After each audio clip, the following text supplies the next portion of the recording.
कानूनों के खिलाफ चल रहे किसान आंदोलन को लेकर तमाम किस्म की बयानबाजी हो रही है। आंदोलन की आत्मा तक पर सवाल उठाए जा रहे हैं।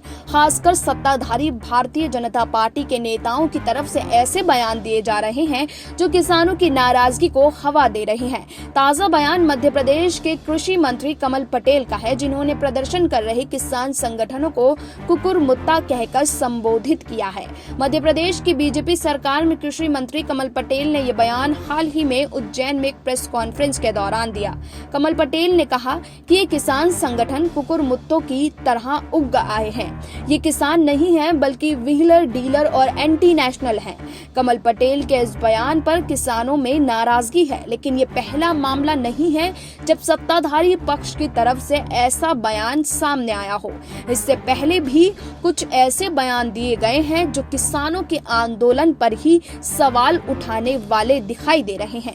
साथ ही एमपी के एक और मंत्री उषा ठाकुर ने भी कृषि कानूनों पर केंद्र सरकार का समर्थन करते हुए किसानों को निशाने पर लिया है।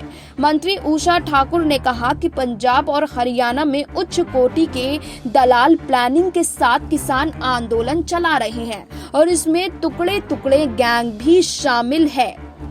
केंद्र में मोदी सरकार के मंत्री भी आंदोलन को लेकर ऐसा बयान दे चुके हैं जो चर्चा और विवाद का केंद्र बन चुका है। किसान संगठनों के साथ मीटिंग करने वाले केंद्रीय मंत्री पीयूष गोयल ने कहा है कि यह आंदोलन अब किसानों का नहीं रह गया है, क्योंकि इसमें वामपंथी और माओवादी तत्व शामिल हो गए हैं। गोयल ने कहा था कि आंदोलन के जरिए ऐसे लोगों की जेल से रिहाई की मांग की जा रही है जो राष्ट्र विरोधी गतिविधियों के लिए सजा काट रहे हैं।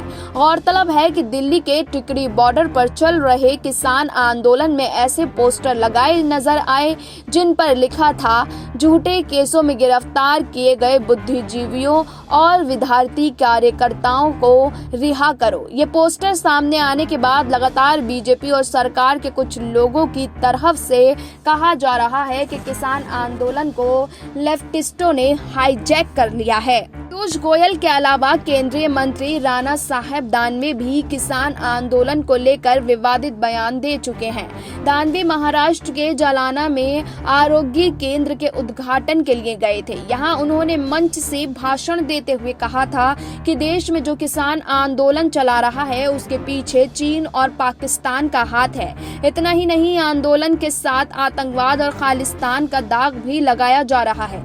इस बात को लेकर हर तरफ नाराजगी भी देखी जा रही है कि किसान आतंकवादी या खालिस्तानी कैसे हो सकता है।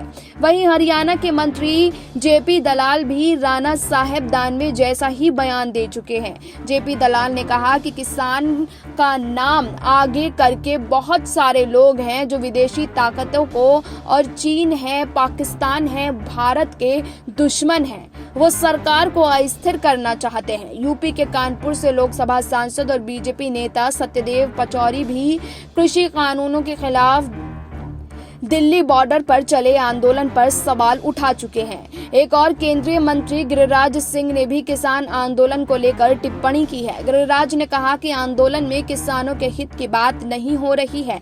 इस आंदोलन में विदेशी ताकत घुस रही है और खालिस्तान और शर्जील इमाम के पोस्टर लगाए जा रहे हैं।